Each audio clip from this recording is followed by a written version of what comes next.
Hi and hello, I am Athena Pondian here. Welcome to the Anatomy for the Biomedical Engineers classroom. We are going to see the next topic of the excretory system, that is urine formation. So what are the steps required for formation of the urine, and what are the things need to do that particular nephron, everything we are going to discuss today. Come, let me start the class now.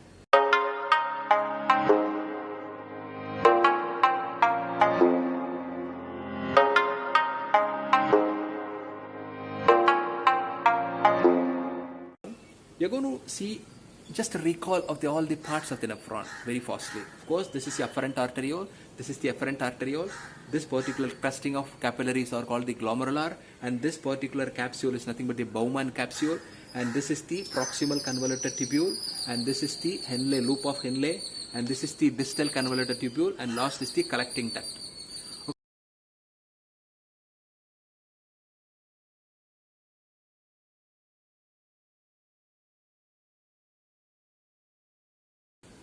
Urine formation. So in the previous video itself, we know that urine formation attained by three important steps.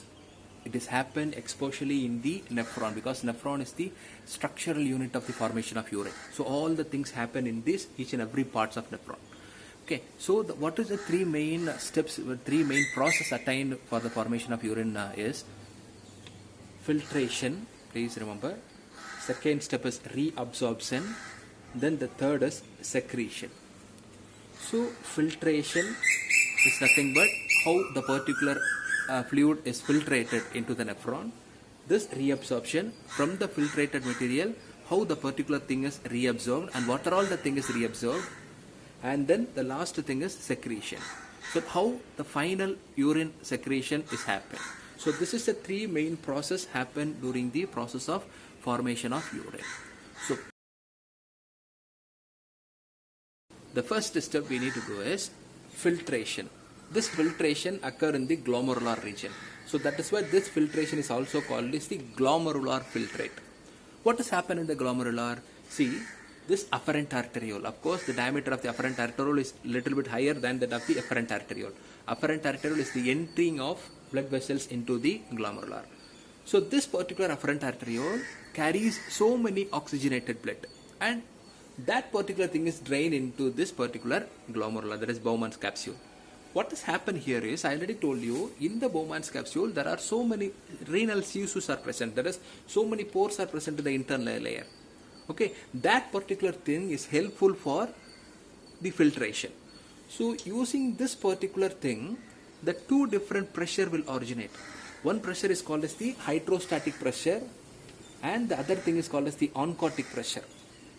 Okay, the hydrostatic pressure is because of the blood pressure, and this oncotic pressure is present especially for the plasma proteins, please remember.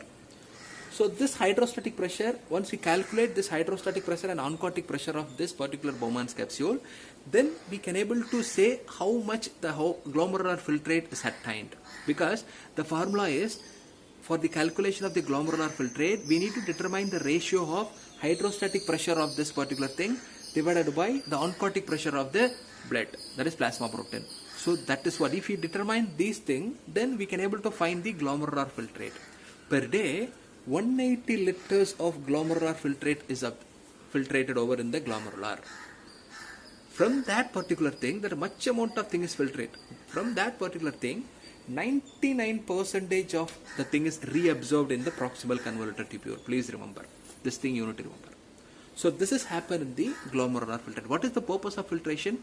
In the liquid itself, so many things. Whatever we are taking, we are consuming food, all the minerals will be kind of settle down in the blood. That particular blood is drained into the nephron. That particular minerals and the nutrients are need to reabsorb. So for that, the filtration is happen in the glomerular, and then that particular filtration is sending through the next part because of the hydrostatic pressure and oncotic pressure created in the Bowman's capsule. So that particular filtrated liquid is moved into the next portion, that is proximal convoluted tubule.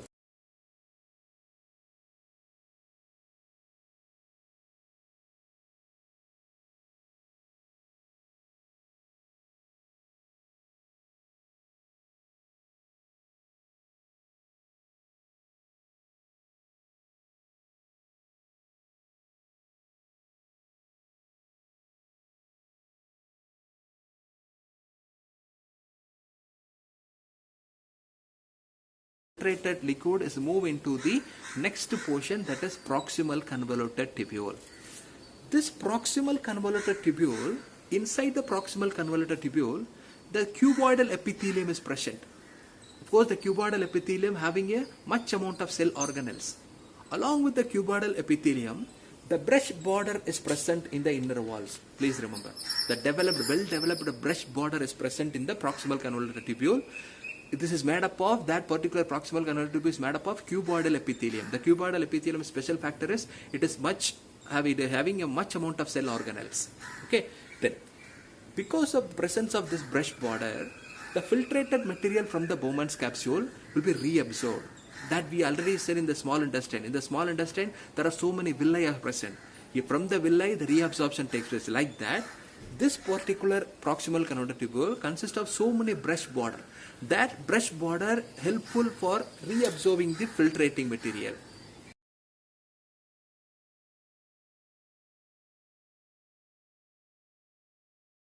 So, because of the presence of the brush border that is present in the proximal convoluted tubule, 99% of the glomerular filtrate can be reabsorbed. So, what are all the things it will reabsorb? Come, let me see.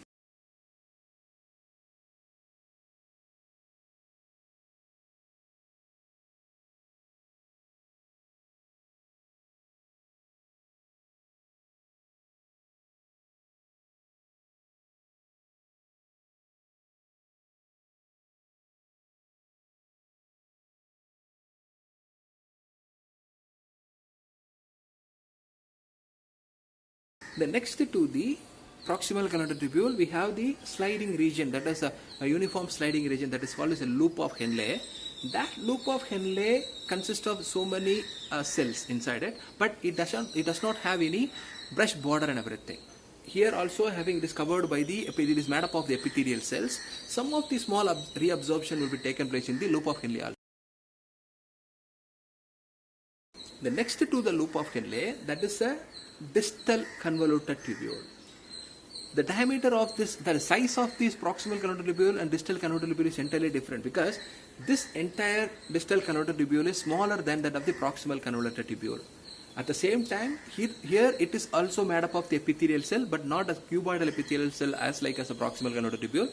This is made up of the squamous epithelium. Of course, we know that the squamous epithelium is a lack of cell organelles, poor of cell organelles. Okay, so that particular thing is made up of this particular distal convoluted tubule inner lining, and it does not have any developed brush border. It having a smaller brush border, but well-developed brush border is present in the proximal convoluted tubule.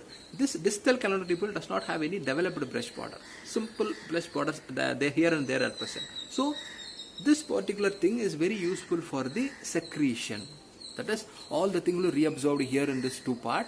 Then the secretion of urine is attained here in this distal convoluted tubule, and small amount of reabsorption is also happen because of the small projections of brush border is there. The small amount of reabsorption is also happen, but most of the secretion happen in the distal convoluted tubule. All the thing is moved into the collecting duct. Then the collecting duct of every nephron that is present in the kidney, it is drained their urine into the pelvis region.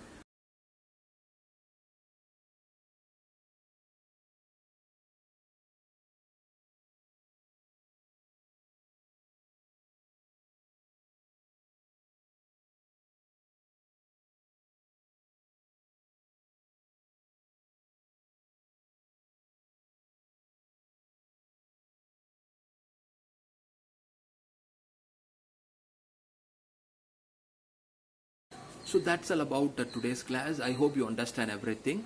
So in the outline of nephron only we need to know. Outline of urine formation only we need to know, because in the depth we just go for calculating all this thing. You can everything having a separate formula there. What is the formula for the glomerular filtrate? There is a separate formula for the reabsorption there, secretion there, all the thing. We are no need to study all these things. We are just to see the outline of the function of the urine formation. Okay, that's all about the today's class. In the next class, we are going to start the next unit of the anatomy for the biomedical engineers. Thanks a lot.